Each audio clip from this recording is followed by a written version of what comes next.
A will can reveal a person's last wishes, or, in my case, it can detonate a lifetime of secrets. My stepmother, Isabel, left me the old family cottage in the countryside. To her biological son, she left 9 apartments in the heart of Lyon. 7 days later, when I returned to that old cottage to clear it out, I was left utterly stunned. The air in the city felt heavy and oppressive in the late July heat. It had been 3 days since Isabel drew her last breath in the hospital. 3 days of a somber funeral, of hushed condolences and the scent of lilies, of tears both genuine and obligatory from relatives and neighbors. Dressed in a worn black suit, I stood silently in a corner, feeling like a stranger at my own family's tragedy. Even though she wasn't my birth mother, after more than 15 years under the same roof, I truly saw her as my mother. Today, after the burial, the immediate family gathered in the living room. The air was thick with grief, but also an unspoken tension. Everyone knew what was coming, the reading of the will. Monsieur Dubois, my late father's old friend and solicitor, sat at the mahogany table, his reading glasses perched on his nose. Beside him was a worn leather briefcase that held the final secrets of a life secrets that could change the fortunes of everyone in the room. I sat on an old armchair, my gaze lost somewhere outside the window. Julian, my half-brother, sat opposite me. He tried to look calm, but his constantly fidgeting hands betrayed his anxiety. Growing up, he had always been the center of attention, the apple of his mother's eye. Her love for him was absolute. For me, her affection always seemed to have an invisible barrier. I had tried my best to be a good son, caring for her in her final days even more devotedly than Julian had. But I knew that in her heart, I was always just the stepson. I hoped for nothing more than a shred of fairness, a small acknowledgement of my years in this family. Monsieur Dubois cleared his throat. As per the final wishes of Madame Isabelle Dubois, he began, his voice dry, I will now read her last will and testament, drafted on the 15th of May, 2025. The room fell silent. According to the will, he continued, adjusting his glasses, all savings held in the bank, totaling 200,000 euros, will be transferred to her son, Monsieur Julien Renaud. A murmur went through the room. I glanced at Julien. A faint, satisfied smile touched his lips. A knot of dread tightened in my chest.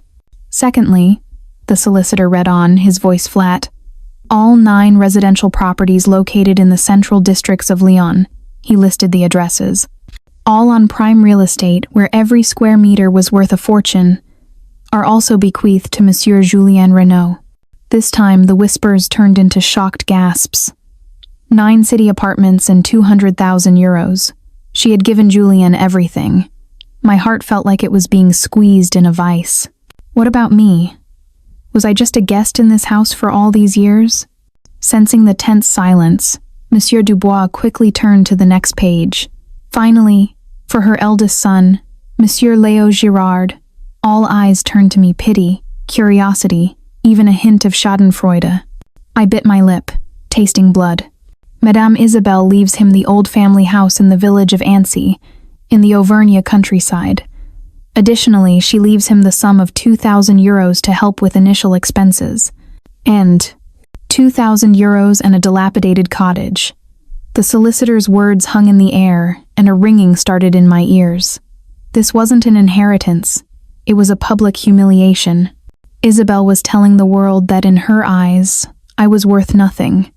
All my efforts, all my devotion, had earned me nothing but this final act of contempt. Leo, the solicitor said gently, this was your stepmother's final decision. Perhaps she had her reasons. Her reasons? I snapped, my voice hoarse with anger. What reasons? For years I fulfilled my duties as a son. I cared for her when she was ill, more than her own son did. And for what? 2,000 euros and a ruin of a house? This isn't an inheritance. It's charity. It's an insult. Julian finally spoke, a touch of embarrassment in his voice, though he couldn't hide his smugness. Leo, don't make a scene. Mother just passed away. Money isn't everything, it's the sentiment that counts. She must have had a reason. Sentiment? I laughed, a bitter, broken sound. Easy for you to say. You're sitting on 9 properties and a fortune. Try swapping places with me and see if you can still preach about sentiment. An aunt rushed to my side, placing a hand on my shoulder. Leo, please calm down. The dead are at rest. This will only disturb your mother's peace. Her words were like fuel on a fire. I shook her hand off. My eyes fixed on the photograph of Isabel on the mantelpiece, her smile seeming to mock me. My hand trembled as I grabbed a glass of water from the table and hurled it against the wall. It shattered, the sound echoing the breaking of my spirit. Fine, I hissed, pointing a shaking finger at Julien and the others. You wanted this? You've got it. From this day forward, I, Leo Girard, have nothing to do with this family. Keep her money, I don't need it. I turned and walked straight out the door without a backward glance. I heard shocked calls behind me, but I ignored them. I walked blindly through the streets of Lyon, leaving behind 20 years of memories. The city sky was a hazy gray, but inside me, a terrible storm had just begun. I wandered the streets like a ghost. The initial rage subsided, leaving behind a profound emptiness. Who was I? Where did I belong? The questions unearthed memories I thought were long buried. I remembered my mother, her gentle smile and kind eyes. I was 7 when she died. It was a rainy day, and she had rushed to the bus stop to pick me up from school. A skidding lorry took her from me forever. My father, Robert, a strong, resilient man who owned a small woodworking factory, collapsed under the weight of his grief.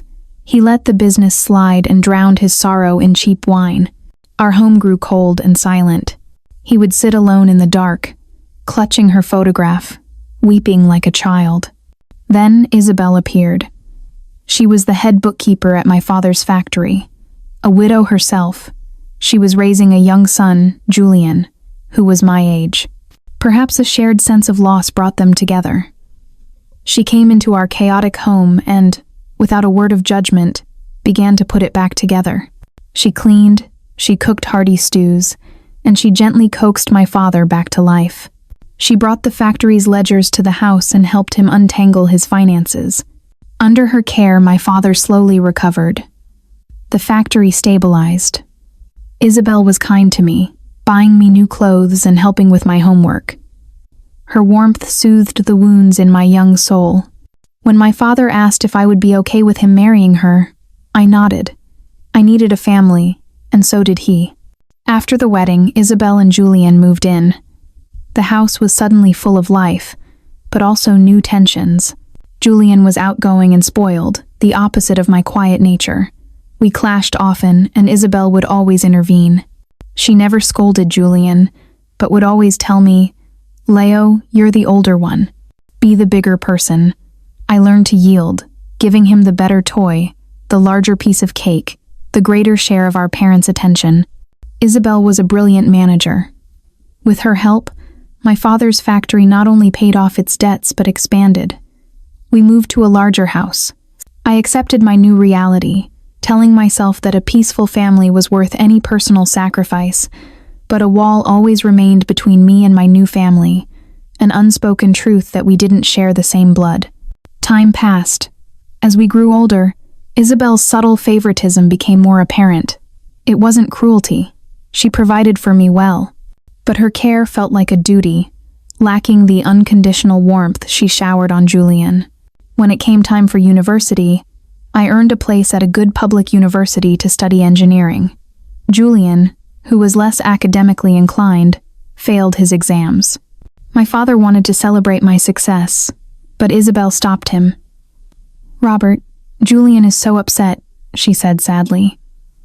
"A party would feel like we're rubbing salt in his wound."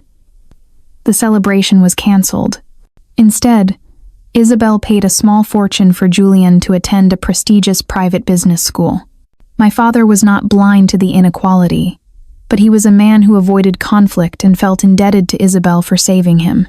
Sometimes he would secretly press some money into my hand and say, "Leo, my son, you are strong and generous.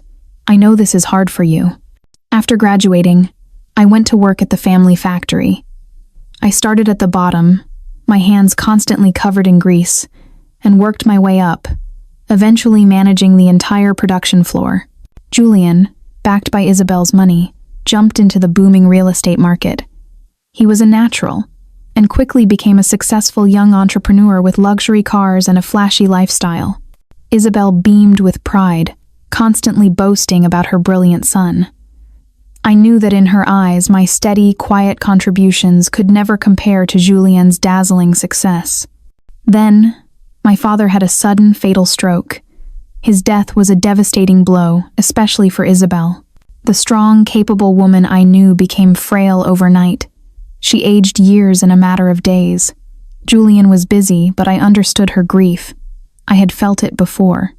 I spent my time with her, not with empty words of comfort, but by simply being there, making her tea, and talking about small, happy things at the factory.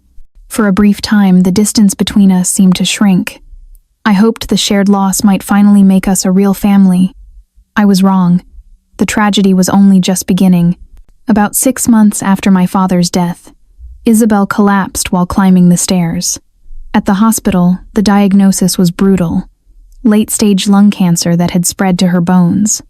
The doctor told us there was nothing to be done but manage her pain. Time was short. For the first time, I saw my arrogant half-brother break down, his shoulders shaking with silent sobs. In that moment of shared dread, we weren't step-siblings anymore. We were just two sons about to lose their mother. "We have to be strong," I told him, my own voice unsteady. "She needs us."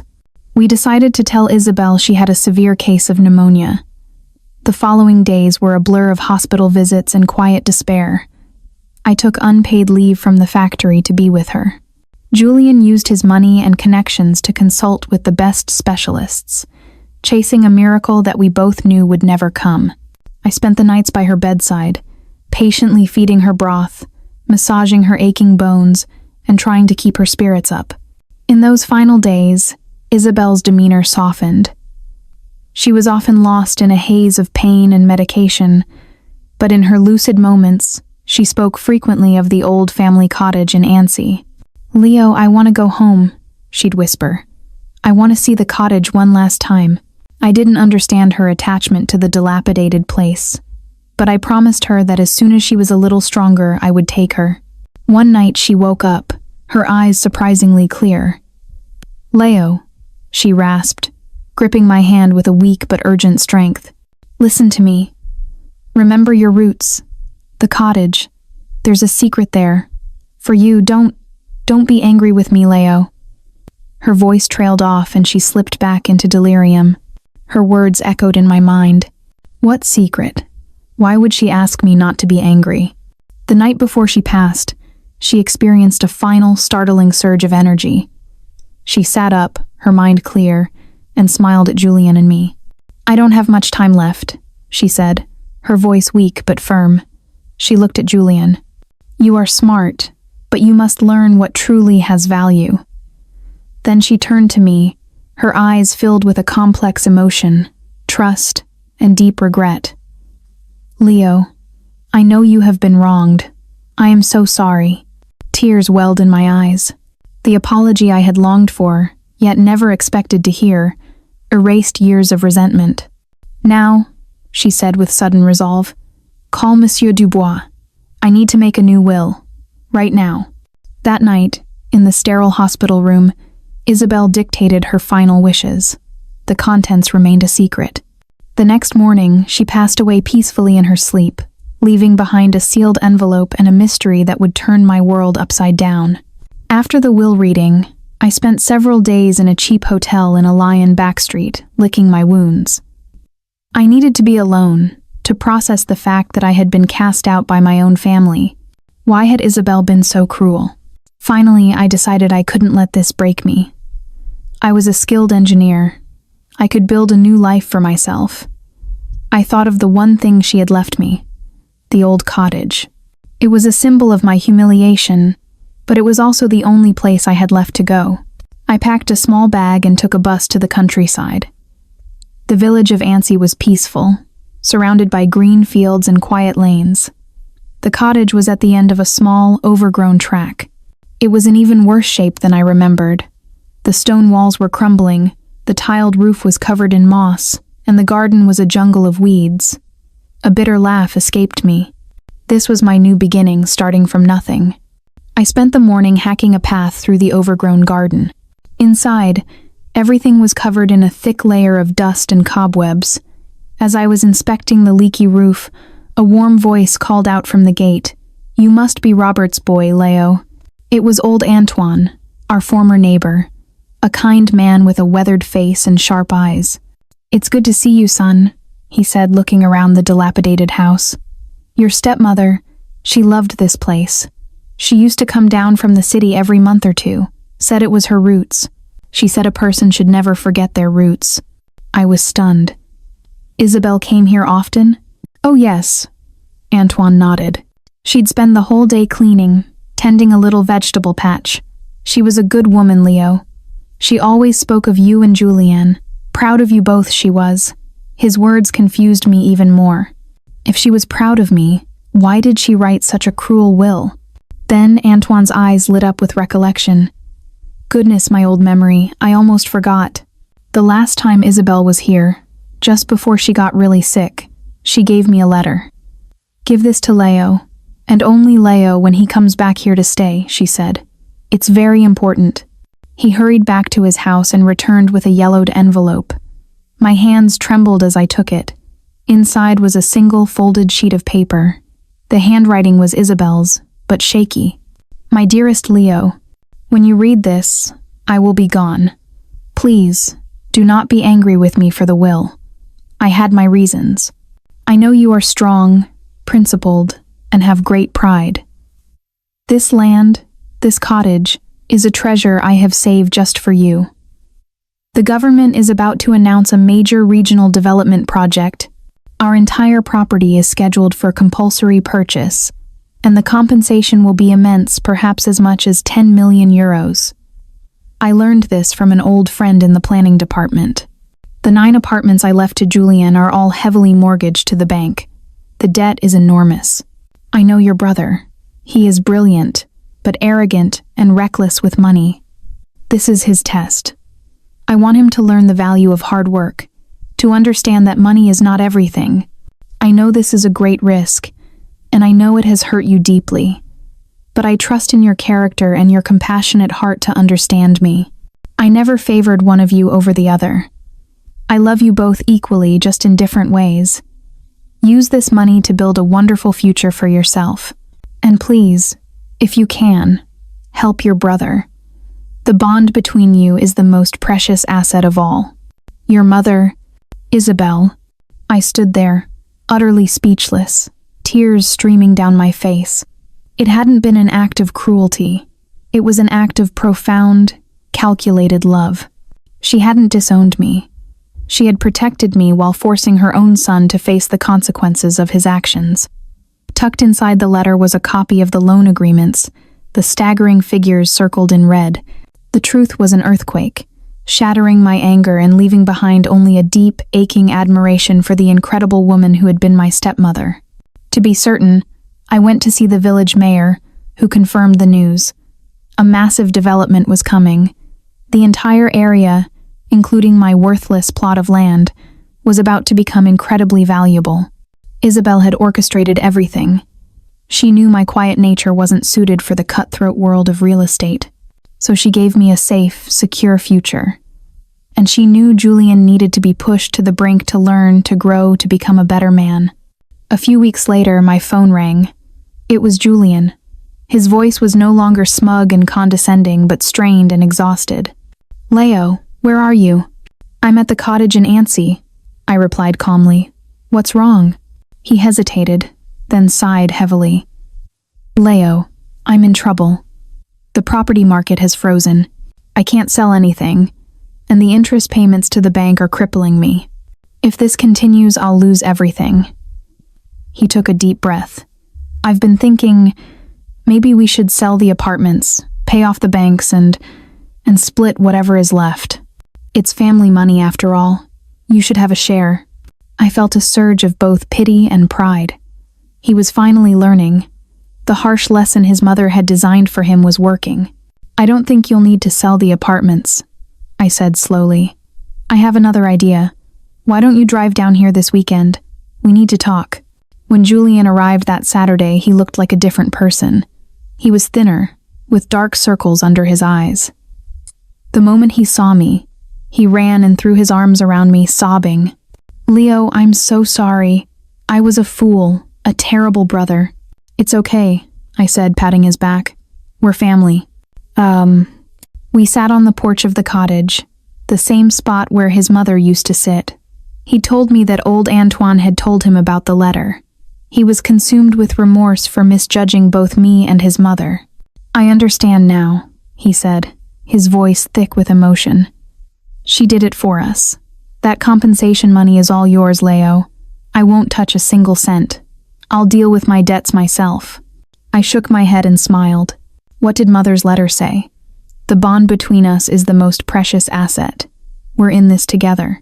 I laid out my plan. We would use the compensation money to clear all his debts. With the remaining capital, we would start a business together. My technical skills and his business savvy. We would be partners. Julian stared at me, his eyes wide with disbelief. You'd really do that, after everything? You're my only brother, I said simply. Who else would I help? That day, on the porch of that old stone cottage, the wall between us crumbled for good. Years later, G&R Construction became one of the most respected building and design firms in the region. Julian, humbled by his past failure, became a responsible and astute businessman. I found happiness with a wonderful wife and 2 beautiful children. Our family was whole. One cold winter afternoon, Julian and I returned to the cottage. We had never sold it. Instead, we had it beautifully restored as a family home, a place to remember our roots. We stood before the mantelpiece, where photos of our father and Isabel now Saturday. Mother, Julian whispered, his voice choked with emotion. We're here. We didn't let you down. Thank you for everything. I said my own silent prayer of thanks. Her love had been a complex, challenging thing, but it had been a lighthouse, guiding us through the storm to the safe harbor of a better life. Outside, our children's laughter filled the air. Our story had begun with tears and division, but it ended here, in this place of peace, with unity, forgiveness, and a love that would last forever. It was the ending our mother had wanted for us all along.